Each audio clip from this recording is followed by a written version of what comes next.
Go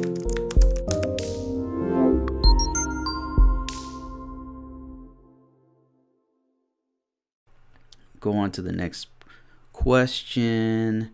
Somebody asked me about. Okay. All right. This one says, and this is the first time I'm seeing this one. It says, "Hi Bruce, my name is Jeremy, and I purchased your resume marketing for IT course. I've watched it all the way through.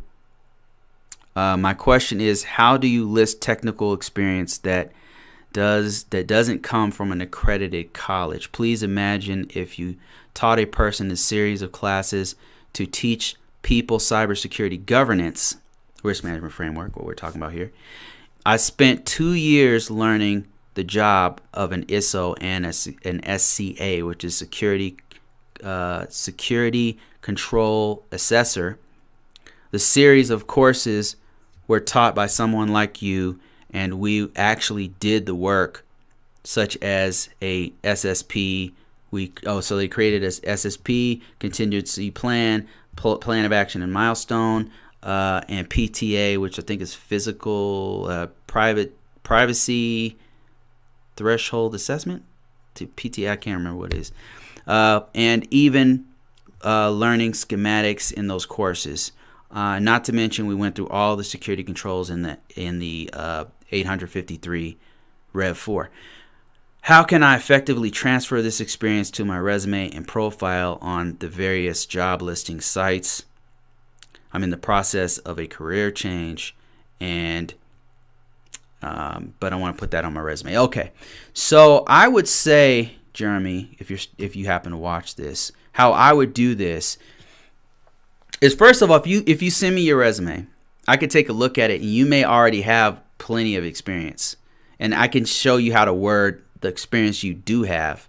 But one of the things that you could possibly do, I'd have to know more about the training that you did, is label it as creating it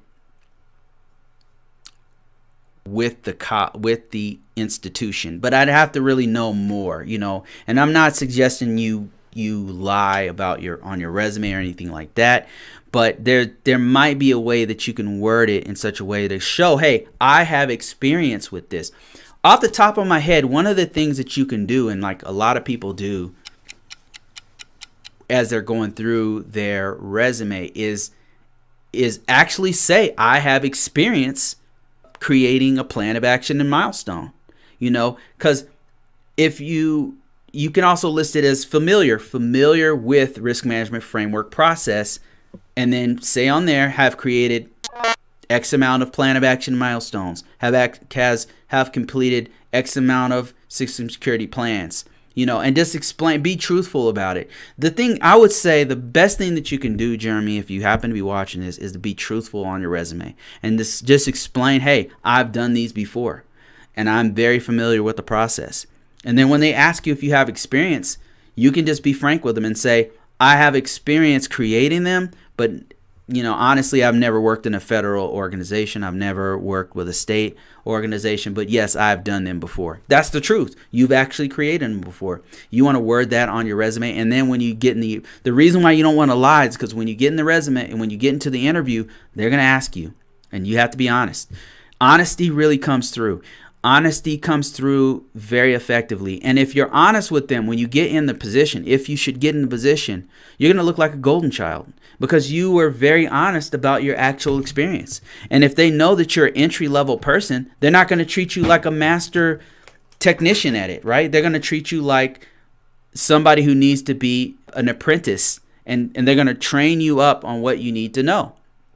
So it will be very, very beneficial to you if you do list it on your resume, but be truthful and honest about it so that when you get into the interview, the truth of who you are and your skill set will come through. And then when you get the job, when you do get the job, you're going to shine because they're going to be like, okay, this guy, he knows how to do plan of action and milestones, but he's never done one for a Department of Agriculture. He's never done one for Department of Defense. He's never done. So he's going to be in an apprenticeship and he's going to go alongside this other person who's done 14 or 15 of these for the Department of Agriculture. So just keep that in mind, Jeremy. I hope you see this, and send me your resume. I'll check it out.